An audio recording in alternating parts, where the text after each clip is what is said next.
त्याचं संशोधन, त्याचं विश्लेषण, त्याचं विघटन अगदी सुस्पष्टपणे ते तुम्हाला सांगणार आहे. तर मधा अत्यंत रसळवाणीने नंतर ते सांगतात. आणि म्हणून या प्रकारे आपण या महान विचारधारेला समजावणे. आणि कोणीही बघायला विचारला प्रश्न ते विचारते, उत्तर द्यायचं पण कमी शब्दात द्यायचं, बोलायचं पण कमी शब्दात बोलायचं, जास्त बोलून आपला वेळ नाही झाला तर त्यांचं ऐकायचं. म्हणा साधू साधू साधू.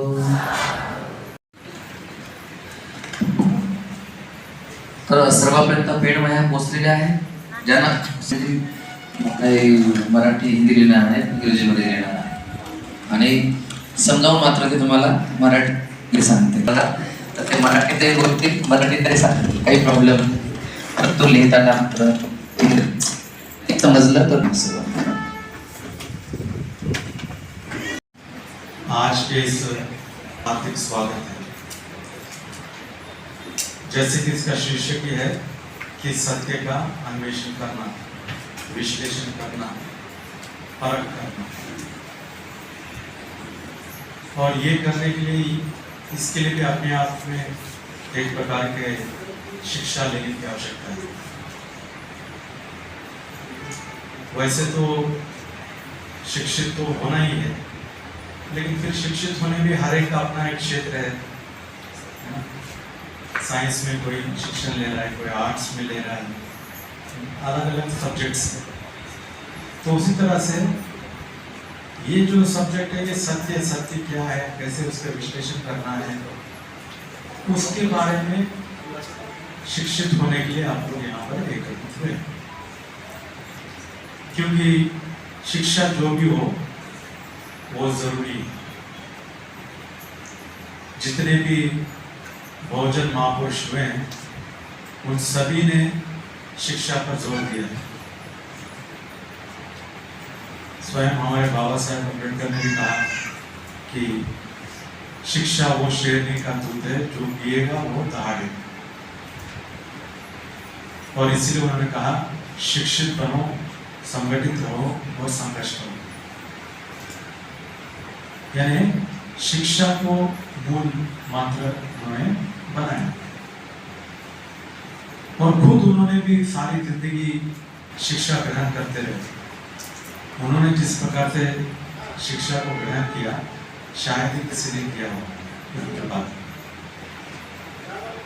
दिन रात पढ़ाई करते थे, कितने सारे वॉल्यूम्स है ना लिख दिए, राइटिंग एंड स्पीचेस अभी हमारे पास है अवेलेबल। शैक्षिक संस्थान उन्होंने खोली जो औरंगाबाद में आज आपको देखने को मिलता है, सिद्धार्थ कॉलेज में। तो यानी वो शिक्षित हुए, शैक्षिक संस्थान खोली, लोगों को शिक्षित किया। यानी शिक्षा के क्षेत्र में ही उन्होंने, हम ये कह सकते हैं कि बहुत काम किया।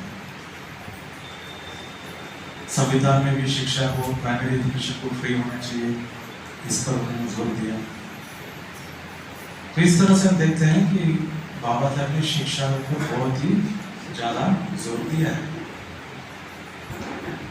उतना ही नहीं, बाबा साहब नहीं, अगर हम कुछ और थोड़ा पीछे चले जाते हैं तो हम देखते हैं कि महात्मा फुले, सावित्रीबाई फुले, इन्होंने भी शिक्षा पर जोर दिया, शिक्षा पर काम किया, स्कूल खोला। स्वयं महात्मा फुले वो शिक्षित हुए, सावित्रीबाई फुले अपने पति को शिक्षित किया, उनको टीचर बनाया, फिर स्कूल खोल कर दिया उनको पढ़ाने के लिए, बच्चों को पढ़ाया, क्योंकि शिक्षा के महत्व को जानते थे। और इस शिक्षा के महत्व को समझाते हुए महात्मा फुले ने कहा कि शिक्षा बिना मति गई, मति बिना नीति गई, नीति बिना गति गई, गति बिना वित्त गया, और वित्त के बिना शूद्रों का नाश हुआ। एक अविद्या का कारण, अशिक्षित होने के कारण। तो इस तरह से बड़े अच्छे विस्तार से उन्होंने समझाया कि शिक्षा का क्या महत्व है, शिक्षा के अभाव में क्या क्या नुकसान है।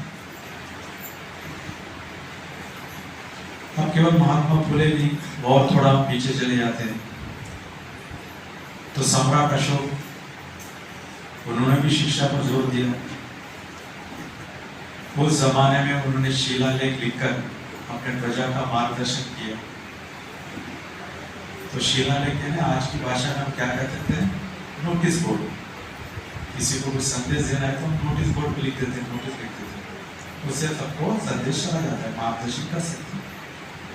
तो उस प्रकार का उस जमाने में उन्होंने शिलालेख लिखकर लोगों का मार्गदर्शन किया। तो शिलालेख उस जमाने का वो नोटिस बोर्ड था। उतना ही नहीं, उन्होंने 84,000 विहार बनाए। आप लोगों ने तब पढ़ा होगा, सुना होगा। तो ये जो 84,000 विहार थे, ये क्या कर्मकांड के केंद्र थे? क्या केंद्र थे? ये जितने भी 84,000 विहार थे, विहार यानी जहां पर भिक्षु भिक्षुनी, सामने उपासक उपासिकाओं को ट्रेनिंग किया जाता था, शिक्षा के केंद्र थे। तो इसीलिए आज हम इतिहास में पढ़ते हैं, जब किताबें पढ़े जाते हैं, क्या कहते हैं, वो उदंतपुरी, विक्रमशिला, नालंदा, ये सब बौद्ध विश्वविद्यालय थे, बुद्धिस्ट यूनिवर्सिटी थे, ऐसा हो गए थे। लेकिन वास्तव में उस समय ये विश्वविद्यालय यूनिवर्सिटी का कोई कॉन्सेप्ट ही नहीं था, वो धारणा ही नहीं थी। यूनिवर्सिटी विश्वविद्यालय का नाम था ही नहीं। वो क्या थे? वो विहार थे, महाविहार थे, नालंदा महाविहार, उदंतपुरी महाविहार। तो ये विहार थे, यानी विहार यानी जहाँ पर लोगों को शिक्षा दिया जाता है, शिक्षा के केंद्र थे। तो 84,000 शिक्षा के केंद्र बनाए और वहाँ लोगों को शिक्षित किया, ट्रेन किया। कहीं भिक्षु भिक्षुनी, सामने उपासक उपासिकों को ट्रेन कर खास करके भिक्षु भिक्षुओं को देश विदेशों में उन्होंने भेजा।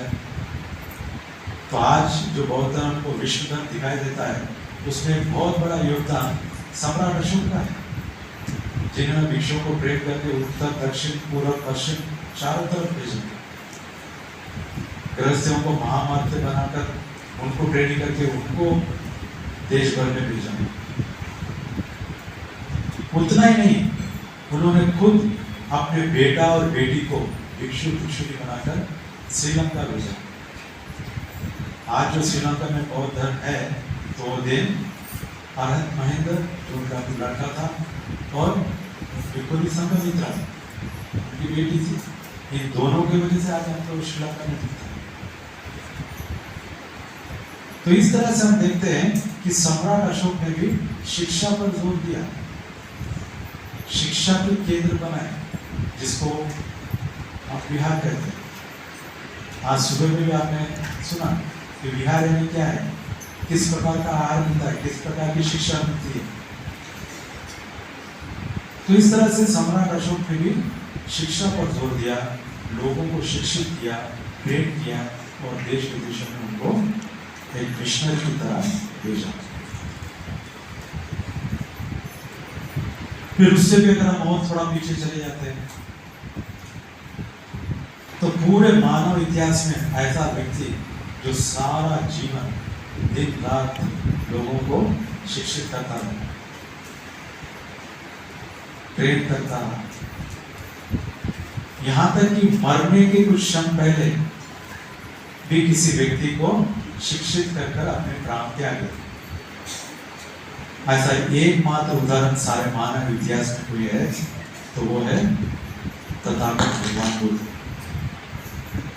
जब से उनको ज्ञानोदय हुआ, तब से लेकर 45 साल वो दिन रात चारिका करते हुए लोगों को प्रचार प्रसार करते हुए बोलते हैं, भिक्षु भिक्षु को ट्रेन करते हुए, उपासक उपासनाओं को ट्रेन करते हुए। और जब महापरिनिर्वाण का समय आया, लेटे हुए थे, अभी प्राण त्यागना है, तो एक सुभद्र नाम का व्यक्ति आया जो भगवान से ज्ञान प्राप्त करना है। तो आनंद बंदे मना कर रहे थे, नहीं ये कौन सा समय है, अभी तो भगवान शरीर त्यागने वाले ये समझना है क्या शिक्षित होना है, क्या उनसे हमें सीखना है। अभी ये समझ नहीं, खाली दर्शन करो, वंदन करो, जाओ। और वो कह रहे थे नहीं मुझे इनसे डायरेक्ट ही सीखना है। तो भगवान बुद्ध ने इतने उस हालत में भी आनंद से कहा आनंद उसको आने दो, वो सीखने आया है, आने दो उसको। फिर उसको भी ज्ञान दिया, उसको भी शिक्षित किया और फिर अपने काम त्याग किया। तो